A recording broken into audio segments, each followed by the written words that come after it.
In this episode, we are joined by Stephenie Moritel, Hotel Manager of La Samanna, Belmond's iconic Caribbean property, and somebody who has called St. Martin home for the last 15 years. You don't take no for an answer? No, never. You should not take no as an answer if you think we could do differently. What started as her first real job as a concierge quickly became a career journey where she worked her way up through the ranks to lead one of the most celebrated resorts in the region. You can try everything and have the best brand new hotel, but if you have the wrong people, it's not gonna work.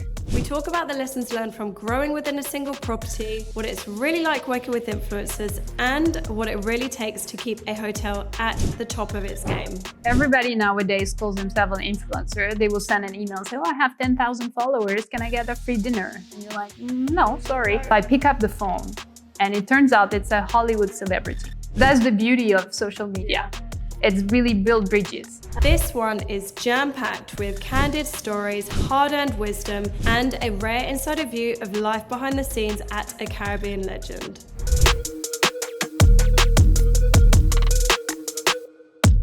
Stephenie, thank you so much for joining me on the Digital Concierge. I'm really happy to get to have this conversation with you. Obviously, we spent quite a few days here, so it's really nice. We've been very busy, but it's really great to get this time to learn more about your experience and your 15 years here. So if I can ask you to introduce yourself.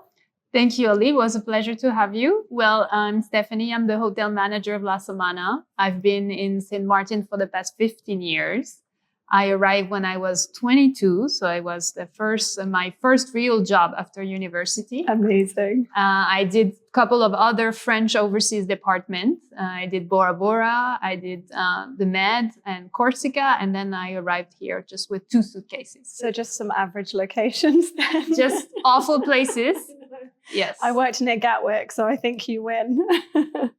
Amazing. And so what attracted you to St. Martin, La Samanna? Well, it was more about the idea of going to another ocean I haven't been to. Okay. I did the Pacific, I did the Med, and I was like, okay, let's cross over. It was more just being young and kind of silly and trying it out. With 2 suitcases. Exactly. And what was your first job here then? I started as a concierge. I actually applied to be a villa host in one of those villas. Oh, wow. Didn't get the job. Oh, wow. So I was sad, but I still decided to stay. And then at some point, one of the ladies that had interviewed me found me in town, told me, are you still interested in working at La Samanna? And I said, yeah, sure. Universal intervention. Yeah. And she said, well, you're starting in 1 week. So I resigned from my other job. And a week later, I was here. Amazing. And I started as a concierge. Okay, so concierge, and tell me what it's like working for concierge. Well, I like stories, so I'll just start with the story. On my second night by myself, so when you start, you shadow. I was the brand new Frenchie that had just arrived. How good was your English? My English was great because I was coming from international school background, so that was fine. So I started my second night and I'm at the desk. It's almost 9 p.m. And I see this older gentleman come over, pull a chair behind the desk with me, slap my lap and say, hey, I'm Bob. Nice to meet you. And I say, I have this moment of, how do I react to this? And I say, hi, nice to meet you. I'm Stephenie. You slap him back, I'm Stephenie. And it's like, you new here? And I say, yeah, exactly. Well, I heard you're pretty efficient, so I'm sure you're going to do a great job. And I say, okay. So then I later found out that Bob is actually one of the best friend of the first owner, of the founder of La Samanna.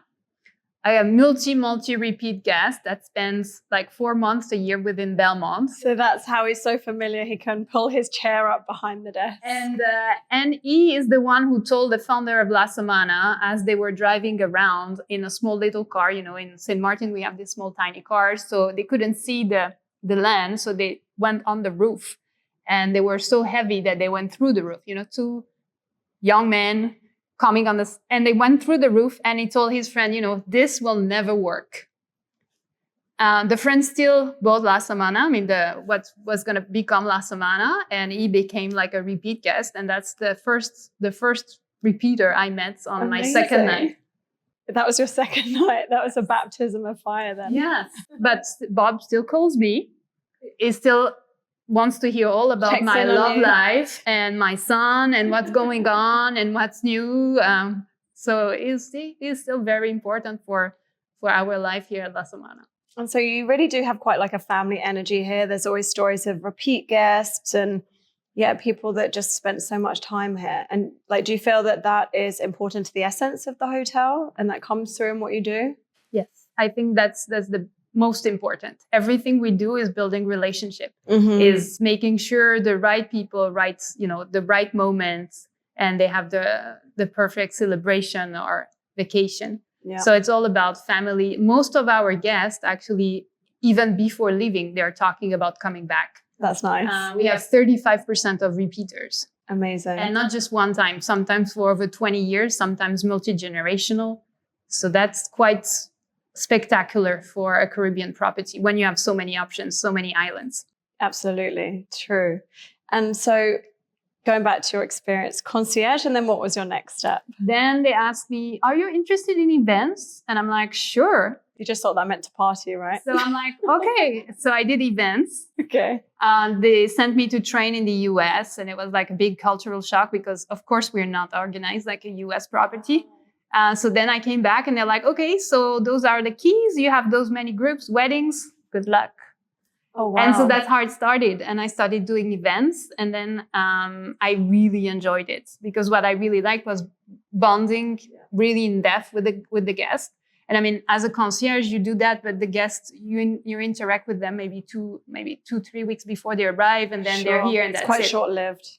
When you interact with meeting planner or with a bride, then it's like Can be a year in advance. it can be right? a year in advance. You become BFFs. Exactly. It's like receiving text at 11 at night. Do you think I should have highlights in my hair?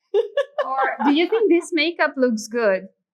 What about the dress? What do you think? You're like a wedding agony aunt. So that's fantastic. It's sometimes overbearing, but it was a fantastic experience. I'm still in touch with some of my brides. That's That amazing. still send me photos of their kids and ask me how is my son going and coming back, etc. So I think it's very rich. Yeah. So it's a lot of stamina, a lot of stress, but it's really good. So I really liked that part as well. So you're quite fueled by really being in the motion then, being very hands-on. Yes. Like I like to think on my fit. I like to, decide on the moments and make sure I want my guests to be extremely happy. Whatever they decide to do, it can be a small celebration, it can be a big wedding, or it can be a big party. But I like this moment. I like the idea of going crescendo and ending with the fireworks. Yeah. That's the point. I love that. Well, it's a beautiful space to have a wedding, and obviously standing by somebody's side at those most important times, obviously you create a super good bond. So yeah, I can imagine. And then from event planner, what were your next steps? Then I did sales and marketing. Okay, so we're really going bird's eye view. I did sales and marketing. So that was like maybe only 2-3 years. Okay. So I started selling what I was, doing. And eventually I did both at some point. But then I realized that the selling, I like more people than budget and numbers. Yeah. So I went back to operation when I had the opportunity to do so. And I was the executive assistant manager, so the number 2 of the hotel. And I really enjoyed that because I like the idea of being an octopus, of being able to touch every single point. And if I see something wrong, to be able to say, oh, this is wrong, we should do like this. So that was really good. I came up, I had a lot of projects to implement. So project management, event management was very similar. So I felt comfortable. And then that's how it started with the hotel manager position. That's amazing. We were saying it earlier, but I don't think you have that many people where they've stayed at one hotel for that long, and it's a very seasonal job. There are lots of opportunities. So what has it been that's kept you at La Samanna? Well, first of all, it was the opportunity, the lifestyle. And also being very easily included. Okay. I never felt like I was aside or, when I started, I was the youngest of the team. I can No, imagine. I'm not anymore. But that was nice. I've been trained by a lot of people that now I manage, and they're still. And how is that? Because that must be strange. Like, do you feel like there's, I don't know, a pecking order, or people just quite respectful when you start to climb up the ranks? Well, some of them, decided to take different moves in the career. So they left or they did different jobs. And then some are still, like, for instance, our reservation manager who's been here for 32 years. Wow. Yeah, she started at 18. Is she the OG, or there's somebody here that's been here longer? No, I think right now she's the oldest employee, but we had... when I started, we had waiters, breakfast manager who did the entire career, like 45 years. Wow. Yes. So that's admirable. With our reservation manager, we're still very close. And I always say, like, you are the one who trained me. So if I'm here, it's because of you. She's like, yeah. You let them take the credit as well, then. No, but that's true. I mean, it's well, all we're about... some of all of our mentors and the support we've had, so it's nice to acknowledge that, right? Exactly. Like, when you arrive, you're young and a little silly and you want to do different things, but at the end you need people to tell you, okay, that's the way to work, that's the way to go. And if you're smart enough to take notes and follow what their advice are, then you can make it. And of all of your experiences here, what do you think was the most important for making you an all-rounded hotel manager? Was there one thing that you're super grateful for, or is it really an accumulation of all of it? Well, I think the events manager position was very important for me because it allowed me to touch everything. And you want to be able to understand how housekeeping work and why you cannot have a group check-in at 12 because the other guests are still in the room. As much as we always want to. Exactly. Or like, what about the kitchen? Like, I remember those conversations. We used to have, like, older chefs. And I wanted to sell, in a villa like that, a plated dinner for 140 people. And he looked at me and said, "You're crazy. You don't know what you're talking about." Eventually, I proved him wrong, and we did it, and we made it, and we had more this year again. But that's the idea of also challenging the status quo and being new, but also being able to listen, take advice, and then kind of adjust. And I guess knowing when to push it, right? So Exactly. The fact you have that experience, you're already on the ground, you can see where the opportunities are and kind of like getting everybody on board with those changes. No, that's important to also, like, never consider that we cannot go forward or we cannot push forward. I always say, and every time we do an event, the team that knows me from a long time will be like, "You've done it before." And I'll be like, "Yeah." But when I have new events manager that do something I've never done, I will be the first one to say, "Wow." Like, last time they did like a full stage on the pool with the DJ booth and everything. That was fantastic. And I told them, "Okay, good job. I never done it, but I really like what you did." And they're like, "Really?" I'm like, "Yeah, that's really good." So we'll do it again. And I think that's also being able to, to acknowledge that some people do better than what you've done, or they went further, or because they listened and they took into account what you did before and they built on it. I think that's very important. And giving them the room to have that. So, like, you're empowering them, you're letting them kind of make those steps maybe ahead of what you did. And then I guess that's how everybody grows and develops as well, right? It's all about coaching. Yeah. It's about, not giving the answer, but saying, "Okay, are you sure? Did you think about that? Oh, no." Yeah. Or, "What about if it rains?" That's always my question. "Okay, that's a great plan. What if it rains?" We're in the Caribbean. It never rains. Always have a plan B. Well, maybe it will. Okay. And they're like, then they're playing this, statistically, in 15 years you've been here, how many times did it rain? And I'm like, it doesn't matter. It could be the one and only. And it will be the one time you don't plan. Yeah. I mean, we've filmed weddings and we see the couples that go, "Yeah, we're not going to do the gazebo." And they're like, "Oh God, they didn't do the gazebo." Always have a plan B. And so you said about coaching and mentorship. Who have been some of the best for you? Well, I think you have different types of coach and mentors. You have the mentor that will literally push you because they know you can do it, but they will make you feel uncomfortable and help you grow this way. That's what I call like the old school mentorship coaching. A bit tough love. Tough, yeah. I had this when I started. And from somebody here? From somebody here. And it was really like, he trusted me so much. So when I didn't know, he was like, "Okay, come at 6 in my office. I'll explain you." And then he will explain me, we'll make notes, and that's how you calculate this, that's how you do that. And then sometimes when he knew I could do it, he would say, well, you better like figure it out. You have until tomorrow. And I will So it really gave you the space to like take your time on that. Okay.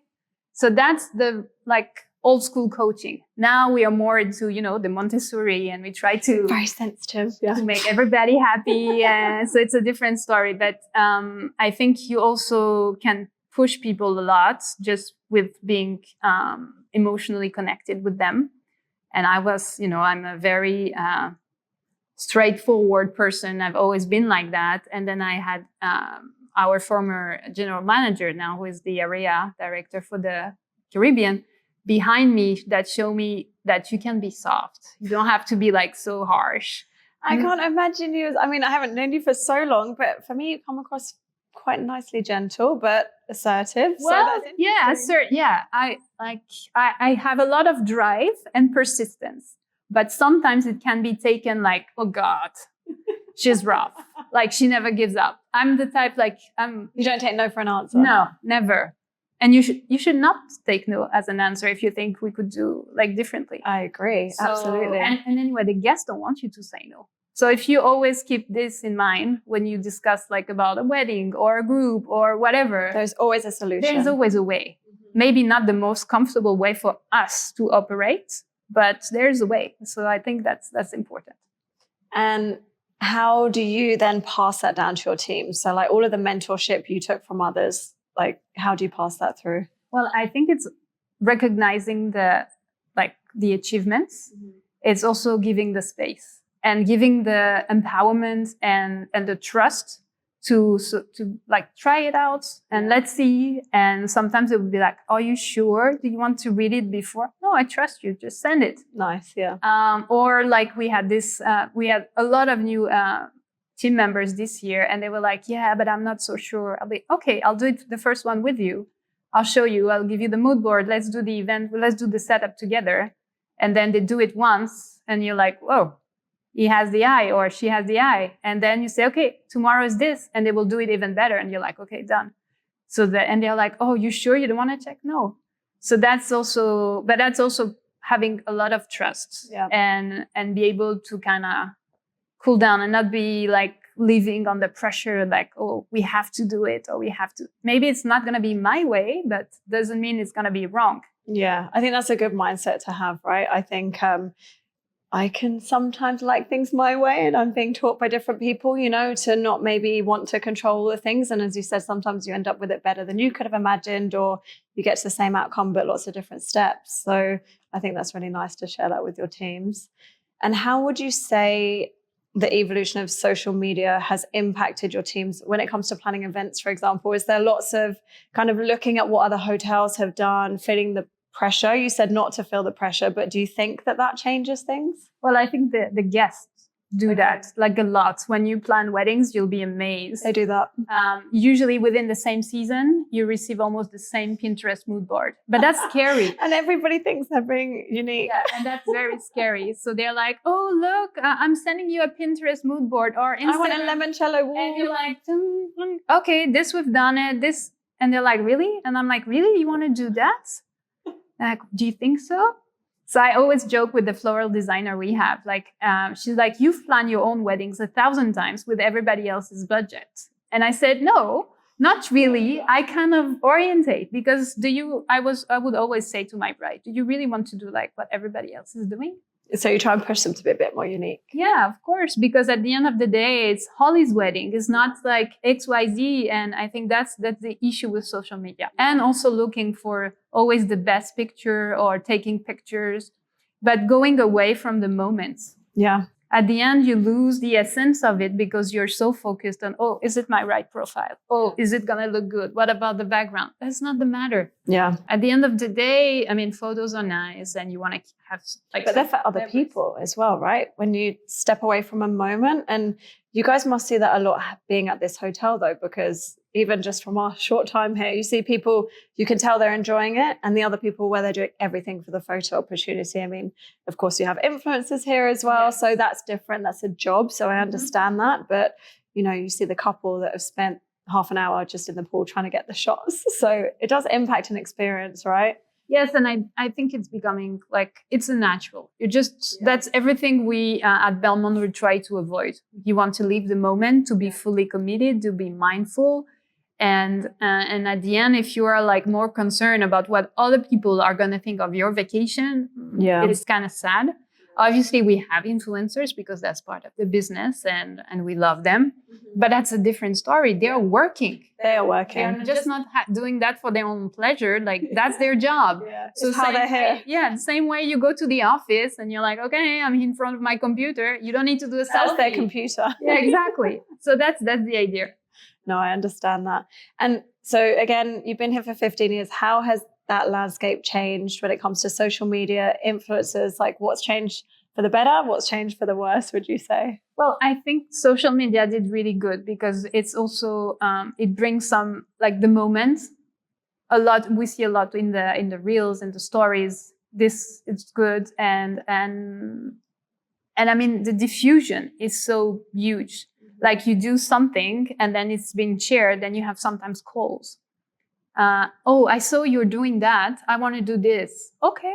Or, oh, I saw this photo on Instagram. I want the same for my family. And you're like, okay. Oh, wow. Yeah. Actually, I have another story. One day I'm at the office and my phone rings, like and I'm like, yeah, this is Stephenie. And the front office is like, okay, I have this lady on the phone. She says she saw pictures of a wedding you did and she wants the same. And I'm like, oh God. So I pick up the phone and it turns out it's a Hollywood celebrity. I didn't know. She introduced herself with their first name. Hi, I'm so-and-so. So you're meant to just know this person just by first name. That kind of celebrity. Okay. She calls and she says, yeah, I saw on Instagram that you're doing this and that. And that's exactly what I want for my wedding. And I'm like, oh, fantastic. So what's the plan? What's the wedding? You know, we've been together for so long, blah, blah, blah. I want to bring only the people that really matters for us. And we want to have this celebration. It has to be kind of informal, but very intimate. So I'm like, okay. So we have this conversation very casually, just like we are having right now. I hang up the phone. I'm like, wow, she's so nice. I want to do her wedding. Turns out that after she gets in touch with the sales manager at the time, the sales manager gave me a call and said, do you know who she is? And I'm like, no.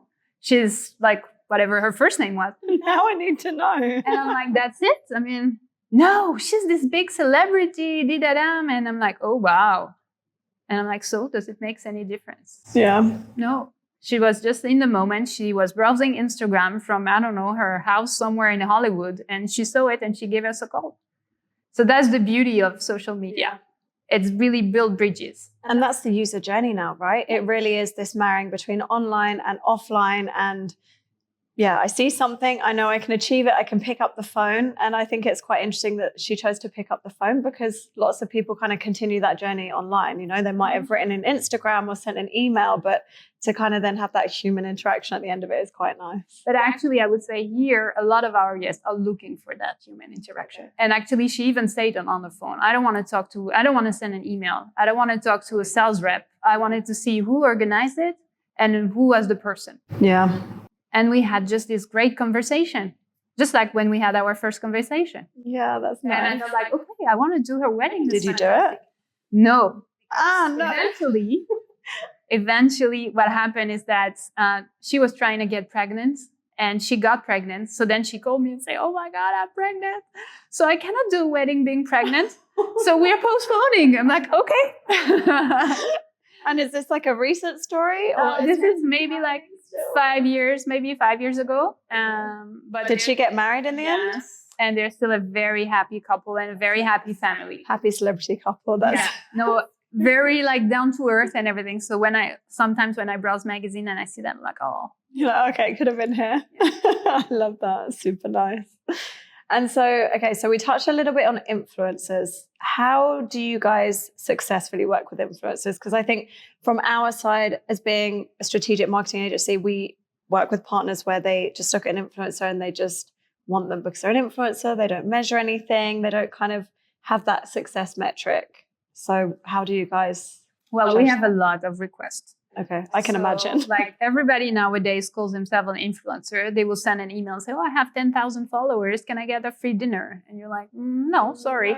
But that's also about having like a clear line, editorial line. But that's also because we have a strong corporate office. We have divisional social media manager. So we know where we want to go. It's not like me deciding who's not coming.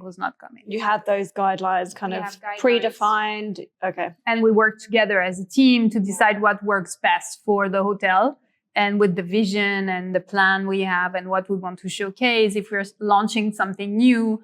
And of course, we want to have the help of influencers, but if it's just for the sake of having influencers, makes no sense. Yeah. So that's the idea of having a big strategy and influencers being part of it, just like any other like advertising or, a push ad on internet or things like that. Yeah.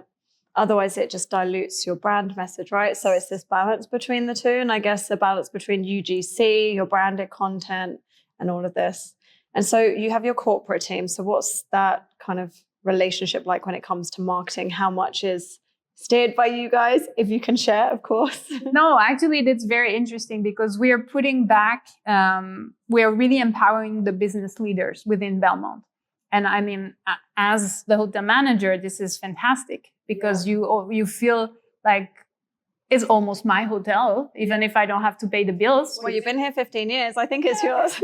So you're like, okay, and it's really open-minded. It's like, if I have a good idea and I present it and I show that it's viable, they will say go if it makes sense. And that's really this kind of relationship we have of, they consider that we know our property best because we're here year round, but they're also here to give us insight and also to help us, move away from the operation or the day-to life and think about the big plan, the vision for 5, 10 years, etc. So that's how we operate. They are a great support every time there is an issue or every time we want to do something more or something a little more precise. They're always there to assist. So I think it's a win-win situation. Yeah. And is there much cross-property sharing across the different Belmond properties? Well, actually, we are organized by divisions. Mm-hmm. So La Samanna is a French property, but we are in North America. So we're here with the other property in the Caribbean and the properties in Mexico. So that's how we are organized. And then we have the corporate office in London. Interesting. So, of course, we're on the French side of the island, but then you're sharing your markets more about location than, I don't know, maybe market behavior? Yes, it's also, it's geographical because traditionally our guests will come from the closest points in the US. Also because our first founder was from that area. So traditionally there's a bond that's got created. But now this is changing a lot. I think South America is becoming a huge market for us. And it's just starting. It's growing. It's just starting. South Americans have this art de vivre. They like wine, they like good food, so we get along very well. And they like to party, so we also get along very well.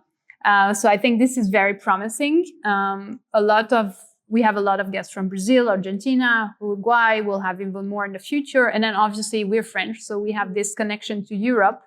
Yeah. Traditionally, we have a lot of French-speaking guests, but we also have German. This year, we even had from Estonia, countries that are a little more remote that you wouldn't not think as, an opportunity for us. And they're here. So and we also get Middle East and a little bit of Africa, a little bit. You always have 2 or 3 Australian every year. So it's very... Just to throw into the mix. Yeah, it's very multicultural. Yeah. St. Martin is a very, very multicultural island. And in fact, in most homes, you speak 3 languages. We were having this conversation. That's really impressive. So then I guess it makes it much more accessible for people.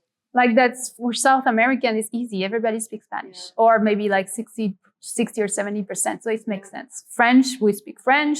And then we speak English because that's just the main language in St. Martin. So yeah. And so we've spoken about the geography of the traveler.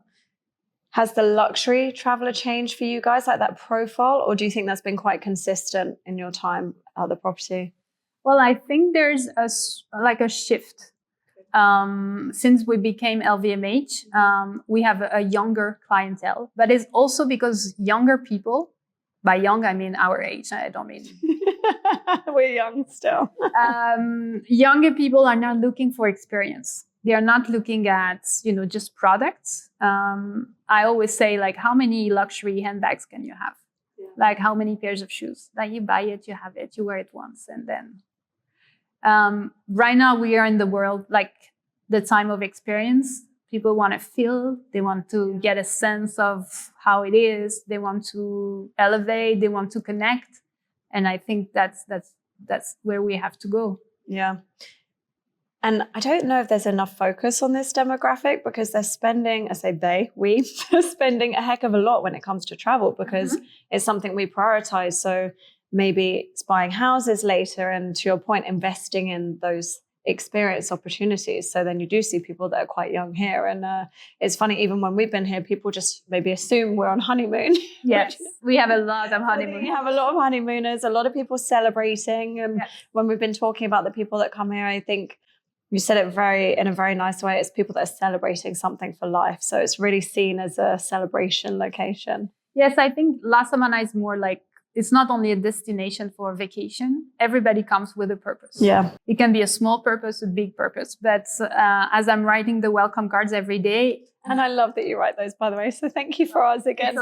It's a lot. Your handwriting is perfect, though. So. Well, I improved over the years. We were wondering, we're like, how does she keep this so straight? But even handwritten notes, and you're the hotel manager. I think that's such a lovely touch. It's really nice. No, I think it's important because it means you care. Yeah. It means you took the time to... And you know who that guest is, because you referenced something, you said to us, welcome back, so to know if it's an anniversary, a birthday, a celebration, I think that creates a strong connection from the start. And that's what we want. I mean, usually people are very vocal about why they are coming.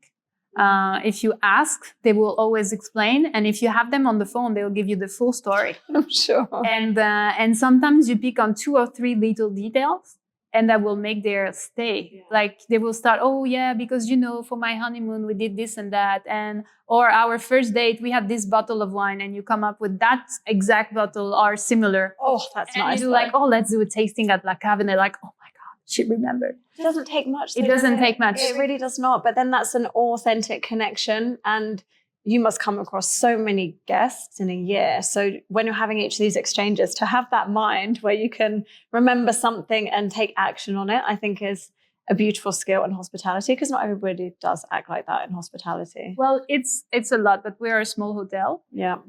So we can do that. And it's still a work in progress. I'm not saying we're perfect. We have so much more to do. But we're trying really hard. Like sometimes if I meet the guests, I saw the names, I saw why they're coming, I meet them, then that's it. It's printed forever. Sure. And I have guests that call me and say, hi, I'm Mrs. So-and-so. You remember me? And I'm like, yeah, we met at the bar, right? Yes. Or sometimes I have the guests. And you're like, I'm sure it's the bar. Send me their pictures in the email so I can remember them. Because usually when I meet the guests, I say, I'm very sorry. I'm really bad with names, but I'm really good with faces. Your face. Same. So if you tell me your name, and if I know your name and I see your face, I will always remember. So sometimes they do that. They email me and they're like, by the way, this is our picture by the lobby. Oh, that's nice. And I'm really so sweet. That's really nice. So I think that, you need to connect in some way and also explain what are your flows or what you're best at. Yeah. And there's always room for growth, right? And evolution, especially if the traveler is changing, it means the property needs to change and meet those demands and those desires. It's an ever evolving situation. Yeah. And it's good. That's why I stay so long. Yeah. If it was still for 15 years, that would be very boring. Yeah, I think so too. So to ask a question, what would your advice be when it comes to, I'm going to reference it, as I said, pounds and pennies, as we would say in the UK. So pounds would be the high end of the spectrum. Budget doesn't matter. What would you absolutely invest in to continue growing La Samanna? And then I'll ask you for pennies. So this is not about budget, but this is maybe just about action or something you can instill. Well, I will start with investing a lot of money is easy. Because we are a property that is 53 years old. So trust me, I have a long list. and I could come up with very creative ideas on how to spend money. I'm sure. But I would do, we have a lot of land at the back of those villas, and I will do a giant like event hall, but not like something like a ballroom, but something really special. And that's, if I had the money, that's what I would do first. Okay. So we could have bigger celebrations with the music until later, because it will be away from the room, of course. True, that's a consideration. Things like that. I would, and then of course, like additional touch, like more project for the team to develop them, send them to training, things like that. I think we need first to invest in our people, because then they will make the difference. Of course, if the property, the product, the walls, etc., is in good shape, then it's good. But the first thing we need to invest on is our people. Yes. And do you think it's important then that your staff have experience outside of the property to really be fully rounded? Yes, I think it's kind of an eye opener. Yeah. That's why with Belmond, we have the opportunity to travel to other properties as team members. I think it's very important. So you need to understand what's the standard, what's special, what you remember as well. It's every time one of our team members goes to another property, I'm like, okay, so what was the highlights? Yeah. And you'll be very surprised to hear. Sometimes it's like, oh, they knew I really liked that, and I had this in my room when I arrived. Yeah. Or, oh, I had coffee with so-and-so, and it was just amazing it's moments, it's impression, it's feelings. It's nothing, oh, the bed was huge, or, oh, the shower was amazing. Some ladies would say like... Comfy bed is still nice, though. Yes, or a nice bathroom. So, with nice light, that's nice. But it's not enough. It's adding on. But if everything else was like average, the nice bathroom and a nice bed is like, yeah, that's expected, because you're going to... And it doesn't differentiate you, right? That could be any property. And then if I had no money, I would still focus on my people. Okay. I think that's because at the end, that's what makes the difference. Yeah. Is the feeling, is what they are able to give to the guests, the experience they're able to make them live. And if they're not happy, then that's it. It's not going to work. You can try everything and have the best brand new hotel, but if you have the wrong people, it's not going to work. Yeah, no, I like that. Well, thank you for sharing that with me. I have some maybe more quick fire questions to close out on. So if you can describe La Samanna in 3 words, what would you say? Well, there's the expected one. Samanna is Samantha, Natalie, and Anouk. They are the 3 daughters of the first owner, because, the hotel was built out of a love story. But La Samanna is also about togetherness, connection, and love. I love that. We didn't know that until coming here, so I think that's really nice. What makes La Samanna feel undeniably Belmond? That's quite an interesting one, because obviously there's been a change. There has been a change in time, but at the end it's always been... Belmond has evolved as well, but I would say right now what makes it a Belmond is the idea of slow luxury. Mm-hmm. Slow luxury is, not about, like, as we were talking, super nice features. And yes, of course, it's super nice and we want the best of the best, but you don't need gold faucet, or you don't need this kind of things. It's all about living the moment, reconnecting with yourself, with your loved ones, having like valuable moments. And that's what makes La Samanna a Belmond property, because that's the way we make you feel when you're here. I like that. What's the one thing guests always remember when they leave? Actually, we had this conversation yesterday with the guests. I said, okay, you're coming back for the 2nd or 3rd time? They're like, yeah, but why? You could go anywhere else. And they're like, well, don't you know? And I'm like, you're people. And I say, really? Yeah, that's what makes the difference. That's why I come back. The first year I came here, I had a chit chat with this person. We discussed about that. And yesterday I had this crazy conversation at the bar with so-and-so. She told me that she's a mom and this and that. And I felt it resonates so much into me, and I gave her advice. And I'm like, where in the world can this happen? Yeah. That's why it's always good to sit at the bar as well. I love sitting at the bar. It's the best spot. And how would you define true luxury in hospitality? So we spoke a little bit on it changing, but what do you feel it means today? Today, it's the luxury, the most precious things we have is time. Mm-hmm. And that's the ultimate money you can't buy item. I think it's time with the people you care for, time of doing things you like, having experiences and moments that maybe you didn't even know you needed. Yeah. So that's, to me, that's luxury. Luxury is not about owning; it's more about feeling, if I can say so, and just be in the moment. That's luxury. Yeah, I like that. Okay, this is an interesting one. What are today's travelers looking for that they weren't before? That might be a tricky one. That's a tricky one. Well, we discussed Instagram, and I think they want that Instagram shot. Yeah. At least, if they want to disconnect from work and from their phone, but the first thing they do is, okay, where's that location? I want that shot. So I think guilty of this. That Instagram shot. It's a bit different. It's my job sometimes, but yeah. So they want that. Yeah. And then they're like, okay, what's better? Sunset, sunrise? Yeah. So then you give it's constant FOMO, right? Yeah. Not wanting to miss this opportunity. But if it's one shot and then you get to enjoy it. Exactly. And our staffers are becoming great. They're trained photographers. How to take pictures with an iPhone and how the right pose. Oh no, the light's not good. Just move. Yes, perfect. So yeah, we try. Multifaceted teams then. We have to. And when you visit a hotel, are you champagne on arrival or sunset rum cocktail? Both. Well, why do you have to pick? No, my Frenchness will say champagne. Good answer. And then my adopted Caribbean side will say rum. Would you do champagne and then rum, or rum and then champagne? Or you just have both on the table? You're on holiday. No, I think I would do champagne to start off. But then from night, I will do rum cocktail. And I don't know if you're a reader, but maybe you can share one book you've read or that you're reading now, or a book that really impacted you that you would share. Well, I'm really bad with titles, but I've read quite a lot. I like to read, actually. I like, when I started management, I started reading all those books and impactful, less impactful.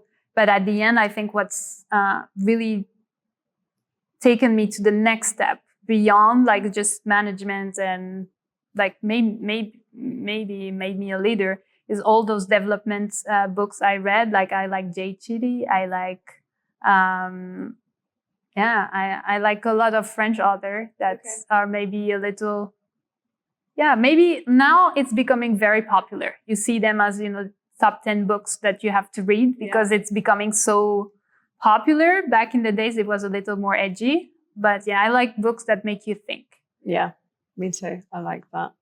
Well, thank you so much for having this conversation with me. It was it was a pleasure to kind of go through this. And for people listening, if they want to connect with you, what might be the best way? Well, they can reach me on LinkedIn. Okay, so we'll share that. So thank you again, and hopefully we'll be back. Of course.